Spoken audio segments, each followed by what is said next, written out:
అందరికీ మన్నాతండి. ఈ రోజు వాక్యము 94వ కీర్తన 18వ వచనాన్ని చదువుకుందాం.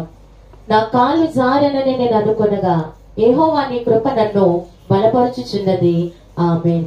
ఈ మాటలు కనుక మనము ధ్యానిస్తే భక్తుడంటా ఉన్నాడు, నా కాలు జారిపోతుంది అనుకునే సమయంలోనే దేవుని కృప నన్ను బలపరుస్తా ఉన్నది అని తెలియజేస్తా ఉన్నాడు. జారిపోతుంది అని అతనికి ఏ విధంగా తెలిసింది?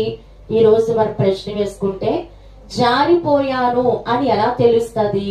దైవ ప్రార్థనలో మనము నిలిచి ఉన్నప్పుడు దేవుడు కొన్ని దర్శనముల ద్వారా మన ఆత్మీయ స్థితి ఎలా ఉన్నదో తెలియజేస్తా ఉంటారు. లేదా రాత్రికాల స్వప్నములు ఎందైనా మనము ఆత్మీయతలో నిలబడి ఉన్నామా, పడిపోయి ఉన్నామా అని దేవుడు తెలియజేస్తా ఉంటారు. లేదా ఒక్కొక్క పర్యాయము బోధకుడు బోధ ద్వారా హెచ్చరిస్తా ఉంటారు.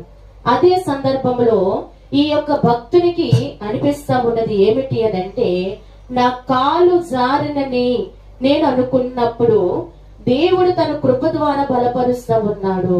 మనము కూడా పరిశీలన చేసుకోవాలండి. మన విశ్వాసము నిలకడగా ఉందా, జారిపోయిందా?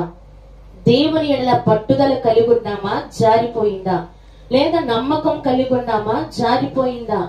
ఏది కోల్పోతున్నాము? మన ఆత్మీయతలో ఏది ఉన్నది, ఏది కోల్పోయాము? మనల్ని మనము పరిశీలన చేసుకోవలసిన బాధ్యత ఎంతైనా మనకు ఉంది. కనుక ఈ విధముగా మనము దైవ సన్నిధిలో ఏం చేయాలంటే, మన ఆత్మీయ స్థితిని అద్దములో మన రూపము చూచుకున్నట్లుగా, దేవా నీ ఎడల నేను ఎలా ఉన్నాను, నిలబడి ఉన్నానా, జారిపోయి ఉన్నానా అని నాకు ఒక్క మారు చూపించు అని అంటేనంట దేవుడు మనకి సమస్తము కూడా బయలుపరచువాడు.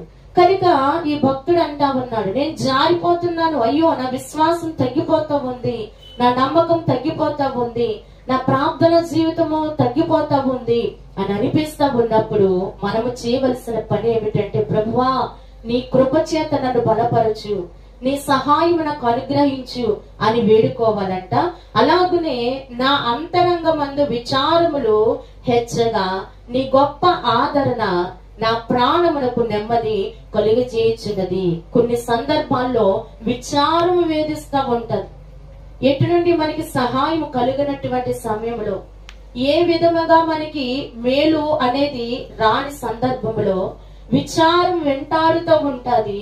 అలాంటి సమయంలోనూ దేవుని యొక్క ఆదరణ ఆ భక్తుని ఏం చేస్తుందంట, మరి బలపరుసు నెమ్మది కలుగజేస్తా ఉన్నది.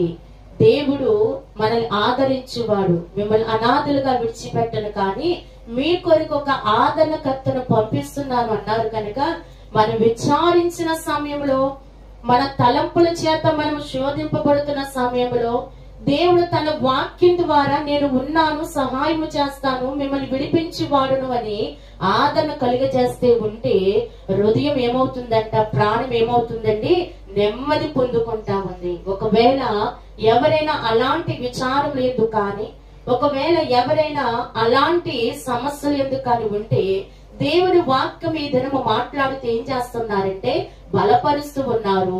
అట్టి ధన్యత ఈ వాక్యం వినుచున్న వారికి కలుగును గాక. ఆమేన్.